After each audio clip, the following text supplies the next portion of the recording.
घड़ी की प्रतीक्षा करेंगे जब हमें स्पष्ट बहुमत प्राप्त होगा। आज आप मेरा उपहास उड़ा लें, लेकिन एक ऐसा वक्त आएगा जब लोग आपका उपहास उड़ाएंगे।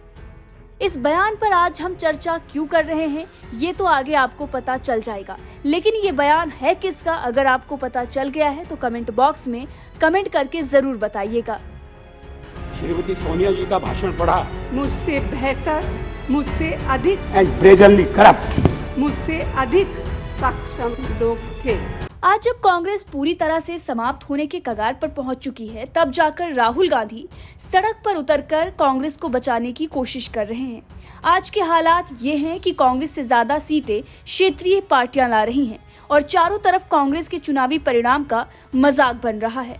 अब ऐसे मौके पर राहुल गांधी को याद आ रहे हैं अटल। जी हाँ, भाजपा के कद्दावर नेता अटल बिहारी वाजपेयी।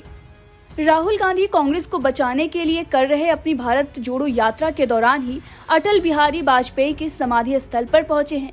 अब जब चारों तरफ जग हसाई कर चुकी कांग्रेस को अटल याद आए, तो फिर इसकी चर्चा सोशल मीडिया पर होने लगी और हमें भी वो बयान अटल जी का याद आ गया जो उन्होंने लोकसभा में दिया था, जिस बयान से हमने इस स्टोरी की शुरुआत की। दरअसल जब 2 दशक पहले एक वोट से अटल बिहारी वाजपेयी की सरकार गिर गई थी, तब लोकसभा में कांग्रेस समेत विपक्षी दलों ने उनका मजाक उड़ाया था, जिसके बाद उन्होंने लोकसभा में ही बयान दिया था और कहा था कि हम उस घड़ी की प्रतीक्षा करेंगे जब हमें स्पष्ट बहुमत प्राप्त होगा। आज आप मेरा उपहास उड़ा लें, लेकिन एक दिन ऐसा वक्त आएगा जब लोग आपका उपहास उड़ाएंगे। लोकसभा में कांग्रेस को लेकर अटल बिहारी वाजपेयी ने जो भविष्यवाणी की थी, वो आज सच साबित हो रही है। एक हिमाचल का चुनाव अगर छोड़ दिया जाए तो पिछले जितने भी चुनाव हुए हैं, कांग्रेस की हालत बद से बदतर ही रही है। महाराष्ट्र, जहां कांग्रेस की सत्ता हुआ करती थी, वहां कांग्रेस सबसे नीचे स्तर पर पहुंच गई है। वहीं देश के सबसे बड़े राज्य यूपी की अगर हम बात करें तो वहां सीटें छोड़ दो, उम्मीदवार भी नहीं मिल रहे थे पिछले विधानसभा में चुनाव लड़ने के लिए। हालात ये थे। प्रियंका गांधी वाड्रा यूपी में जाती हैं और वहां पर उम्मीदवार मिल जाते हैं। इस बात की खुशी कांग्रेस जाहिर करती है। अब आप सोच सकते हैं कि कांग्रेस के हालात क्या हैं। वहीं गुजरात की अगर हम बात करें तो गुजरात में कांग्रेस विपक्ष में बैठने लायक भी नहीं बची है। असम में भी पूरी तरीके से खत्म हो चुकी है। पंजाब और गोवा का भी कुछ ऐसा ही हाल रहा है पिछले चुनाव में। अब ऐसे हालात में राहुल गांधी अगर अटल के समाधि पर पहुंचते हैं तो चर्चा का विषय तो ये बनेगा ही, इसीलिए सोशल मीडिया पर इसकी चर्चा शुरू हो गई है। तो वहीं भाजपा पूर्व प्रधानमंत्री स्वर्गीय अटल बिहारी वाजपेयी के जन्मदिन पर सुशासन दिवस मना रही है। साथ ही राहुल गांधी पर भी सवाल उठ रहे हैं। एक भाजपा समर्थक ने राहुल गांधी पर सवाल उठाते हुए लिख दिया है कि अटल बिहारी वाजपेयी जी संघ के प्रचारक और प्रखर हिंदुत्वनिष्ठ नेता वीर सावरकर जिनके लिए हीरो थे, उनकी समाधि पर जाकर उन्हें नमन करना यानी कि एक प्रकार से संघ सावरकर को नमन करना हुआ। दरअसल जब राहुल गांधी समाधि स्थल पर पहुंचे, ऐसी खबरें आई तो इस पर एक यूजर ने कमेंट करते हुए ऐसा लिख दिया। अब जब इस तरीके की बातें सोशल मीडिया पर चल रही हैं तो राहुल गांधी और सोनिया गांधी की भी चर्चा हो रही है कि किस तरीके से सोनिया गांधी ने उस वक्त अटल बिहारी वाजपेयी सरकार पर एक टिप्पणी की थी, जिसके जवाब में अटल बिहारी वाजपेयी ने एक तगड़ा भाषण दिया था, जो कि हम आपको यहाँ सुनाते हैं।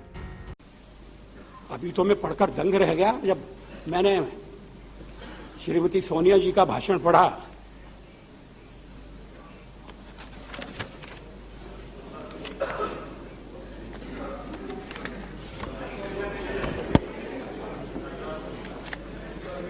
उन्होंने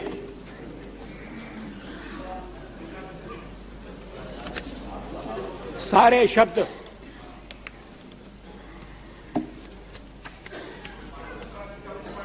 इकट्ठे कर दिए एक ही पैरा में।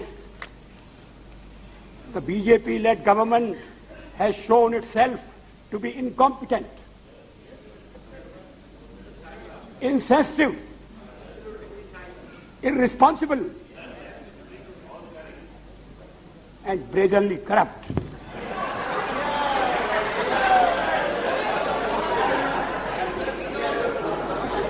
राजनीतिक क्षेत्र में जो आपके साथ कंधे से कंधा लगाकर काम कर रहे हैं, इसी देश में मतभेद होंगे, उनके बारे में ये आपका मूल्यांकन है।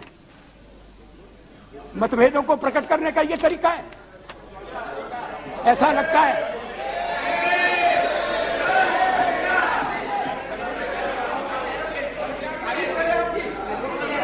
ऐसा लगता है कि शब्दकोश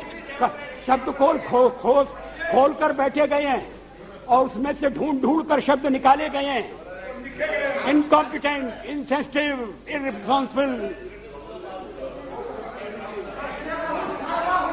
लेकिन ये शब्दों का खेल नहीं है।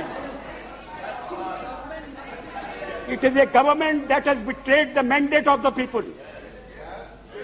हम यहां लोगों से चुन के आए हैं और जब तक लोग चाहेंगे हम रहेंगे। आपका मैंडेट कौन होता है, हमारा फैसला तय करने वाला है। It is a government that has betrayed the mandate. किसने आपको जज बनाया है? आप यहां तो शक्ति परीक्षण के लिए तैयार नहीं है। अब जब असेंबली के चुनाव होंगे तब हो जाएंगे दो हाथ।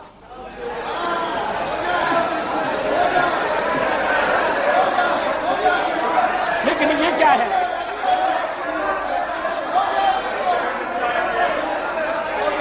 अरे सभ्य तरीके से लड़िए, इस देश की मर्यादाओं का ध्यान रखिए।